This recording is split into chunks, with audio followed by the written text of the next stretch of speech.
Така, днеска ще правим сос болонезе. Какво ще ми трябва за сос болонезе? Морковки. Така, сега ще си ги нарежа. Цак, цак, цак. Вече съм включил торчето да загрява. Така, морковки са окей. Тенжерка, има си олиоце, колкото е покрай дънтото. Тенжерката се е слава на котончето. Сипвам си морковките. То не е кой знае колко загрял котона, така че бавно, и сега след малко ще почнат да се пържат. Сега ще си обеля малко лукче. Ще сложа една 2 скелетки чесънче. Вътре да си го запържа.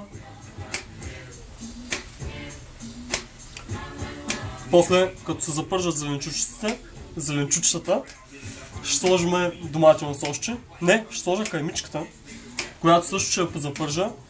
Ще я сгася с бяло винце, после след като почне да се запържва и тя. И накрая ще сипя доматено сосче.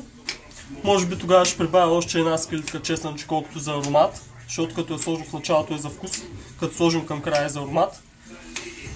И малко да речем босилич, ако имам от някъде. Каймичката като е запържал, ще сложа малко машерче, там където е засядала саксийката. И мисля, че ще стане едно страхотно сосче. После ще подправя с сол и пипер.